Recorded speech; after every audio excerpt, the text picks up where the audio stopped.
Hey, it's April Kamara. I'm here. I'm just a self-love coach who helps women to identify self-sabotaging patterns to gain clarity and confidence in every area of their life. To me, this is just like such an important thing, and the topic of today's discussion is going to be self-sabotage and how to overcome it, right? Who's never experienced self-sabotage? Like at some point of our lives, we all experience that time where we're wanting to make change and it's just not happening. So in this lesson, you're going to learn what exactly it is, what it's trying to do for you, what you need to know about your brain so that you can kind of have mind hacks to overcome it when it seems like it's getting to the best of you. And then at the same time, like the tips and tricks, like a method that I use specifically for self-sabotaging patterns to help you understand it and grow from it. So, self-sabotage, what is it, right? So self-sabotage is like a thought, an idea, or an experience that is triggered after your declaration to make a change.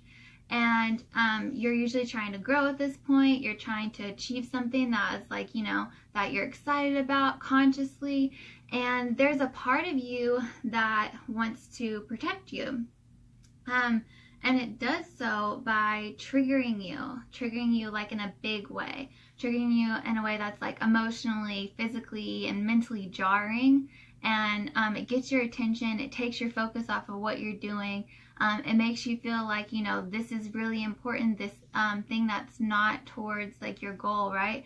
And this is so important, and this scares you so much that your goal isn't even an option in your mind anymore. Your goal becomes obsolete because this takes full attention, and this takes you out of the realm of making your the willpower to actually do it, right? It's usually dramatic in nature, right? There's usually some over irrationality towards it.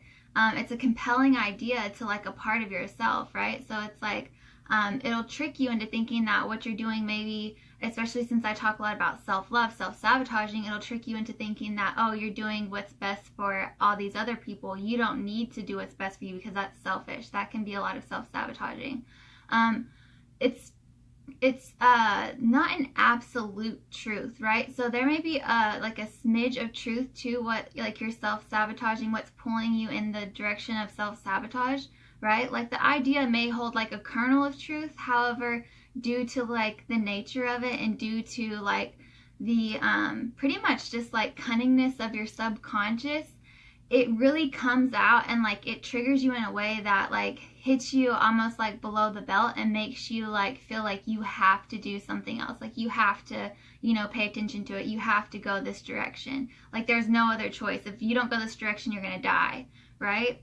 And yeah, it's it's an acquired fear that's triggered within us. It's causing you to lose motivation, desire, and panic over something that's not even true. So here's a good example, right? So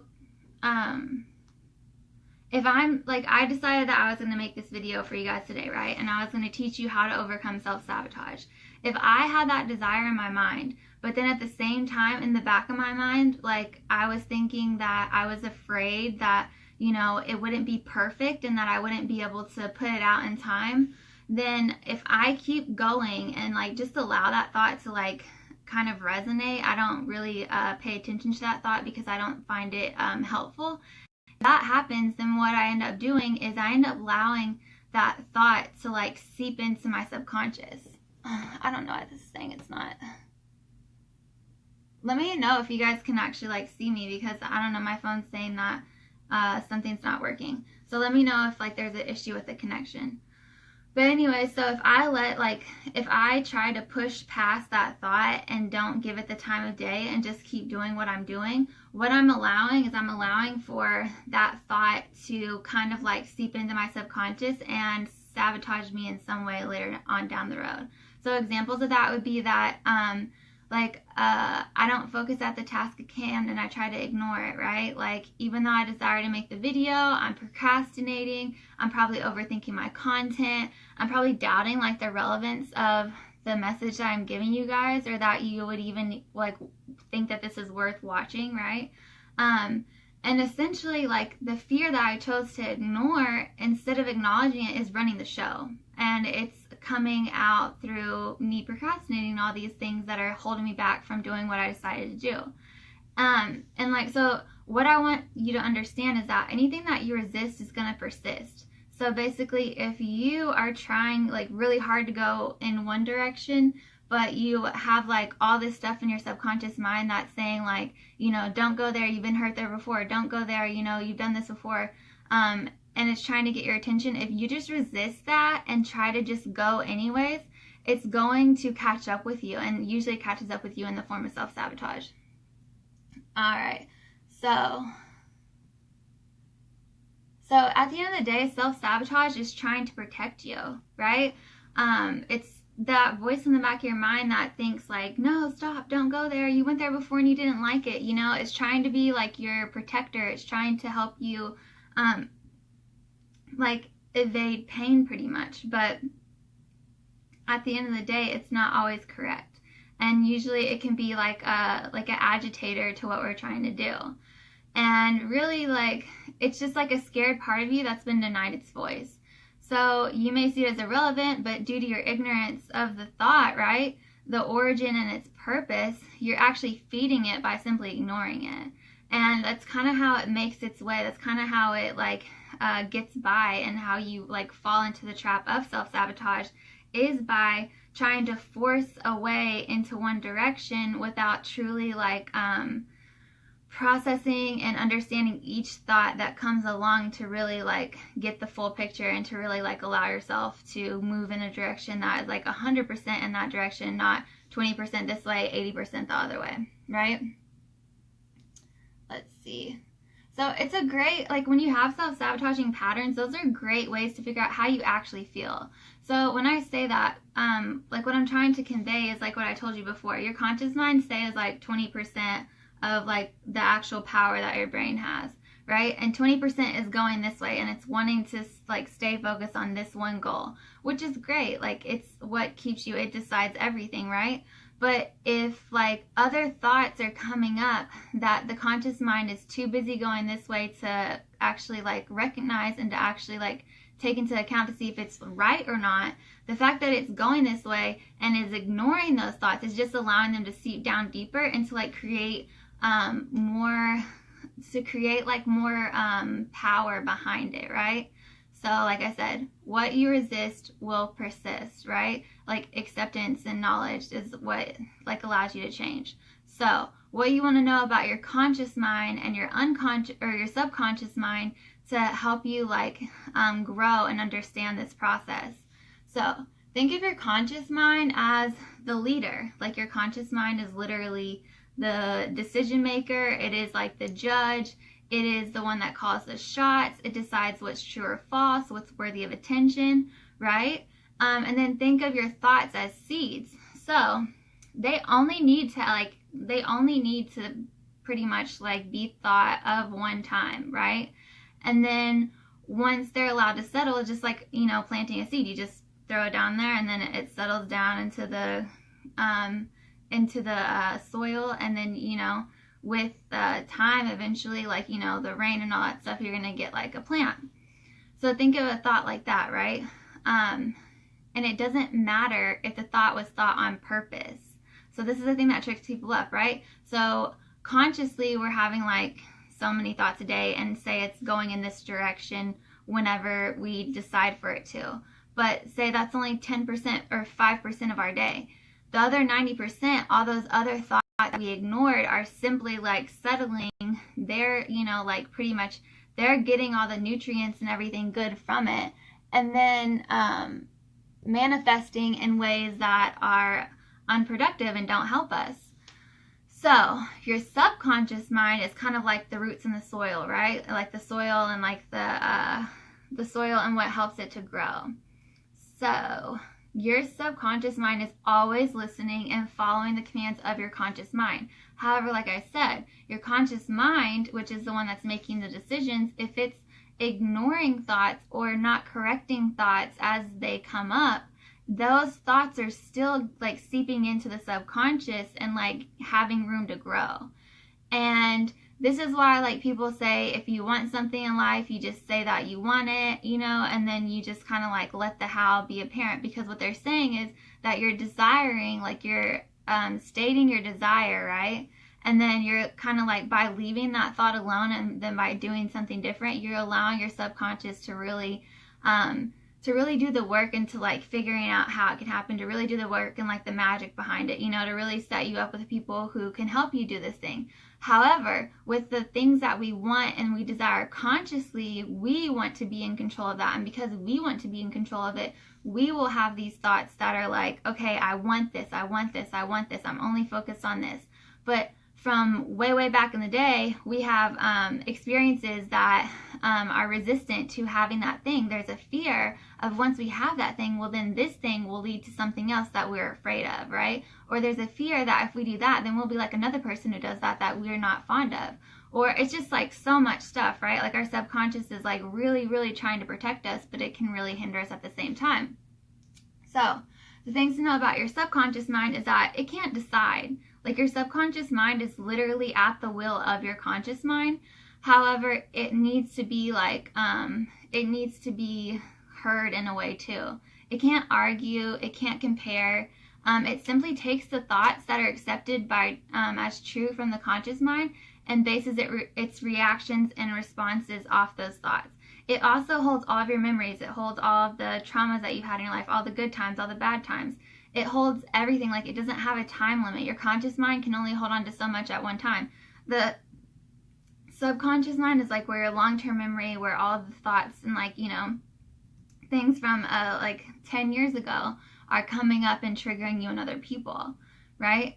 So because of that, your subconscious mind thrives off of suggestion, right? Suggestion is best when the conscious mind, which is like your thinking mind, is really relaxed, right? It's really relaxed, like almost in a sleep-like state, kind of like if you're a couple minutes into a meditation. That's when your subconscious mind is like the most open to suggestion. And so that's why they always say, like, you know, if you want to make a change, you want to suggest something to yourself like right before you fall asleep or right when you wake up, and how if you wake up in a bad mood, how that can really negatively affect the rest of your day, or if you wake up in a really good mood, how that can really positively affect the rest of your day. So you can literally be intentional, like, as much as possible to help that. You just have to remember how your brain works, right? Your brain works by not only your subconscious mind deciding something, but your subconscious mind accepting it and like giving that suggestion at the right times during the day. So you can do that by doing simple suggestions multiple times a day, like following a meditation or following like a time where you're relaxed. So these are ways that I handle self-sabotage with grace and ease, okay? So number one, I always acknowledge the fearful, the doubtful thoughts, like as soon as they arrive.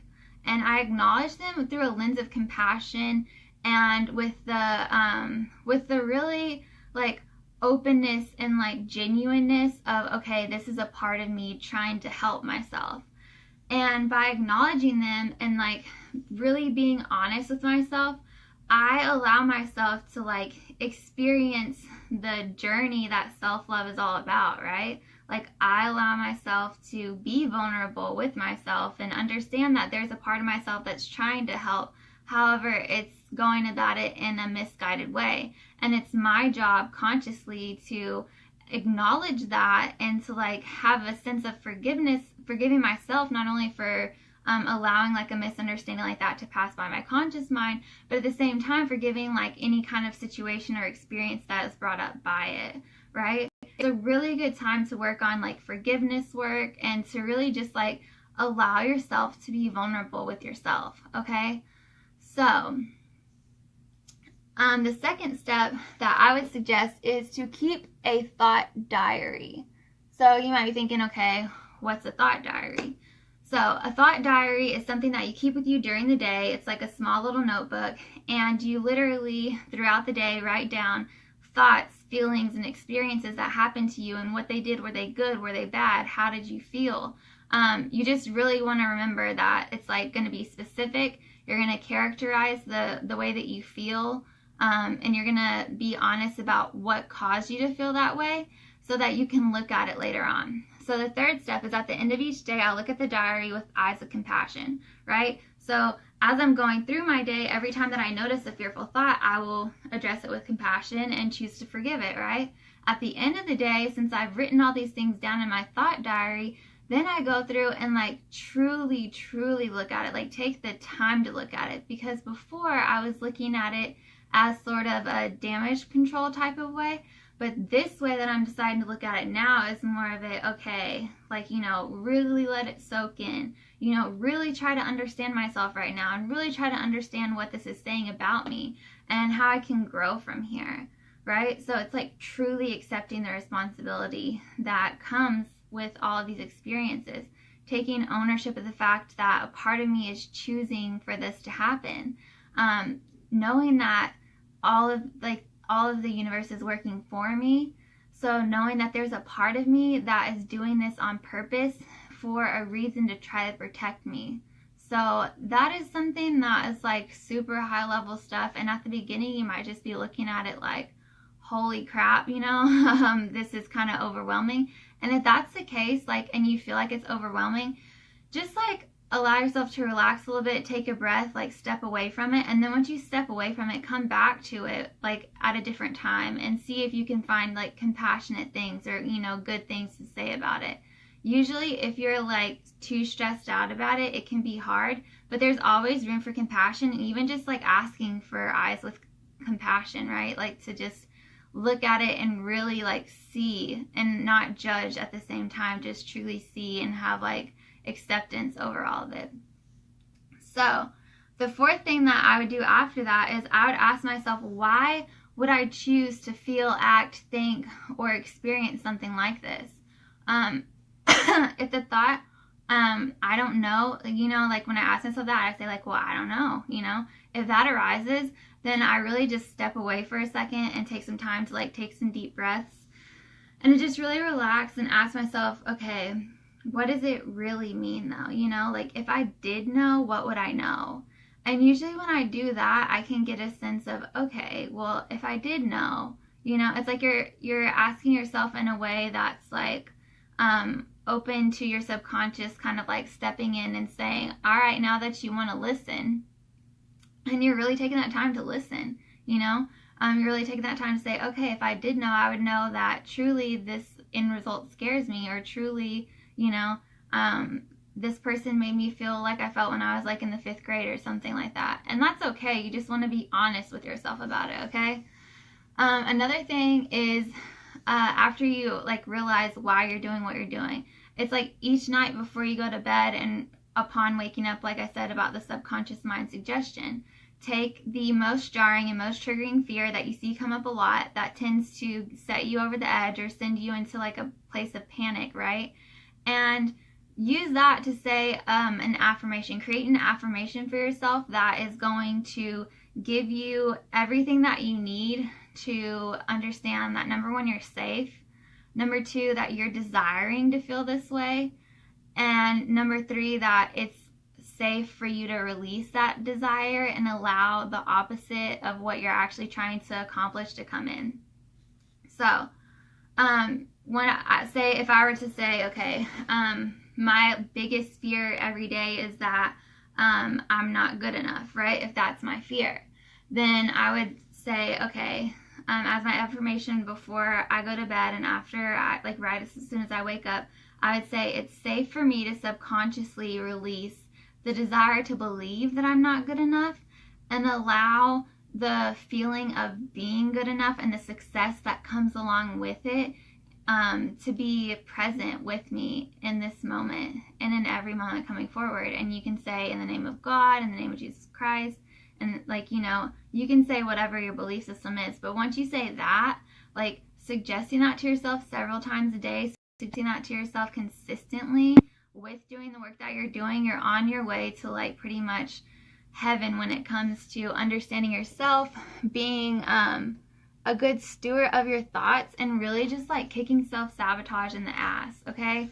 So if you have any questions, definitely let me know. But this is honestly like, this is one of the biggest things that people struggle with, but it's just one of the things too that I know it's like struggling and it's hard, but it's really, really good work. You know, like the struggle is accompanied with such good growth, and the struggle is necessary. You know, like I'm not saying that you have to struggle and that the struggle will continue. I'm just saying that you can look at it with ease and you can like do these steps, follow these things, and truly make progress. All right. So I will let you guys go and have an amazing day. Definitely let me know what you think. And if you have any questions, just send me an email. All right. Bye, you guys.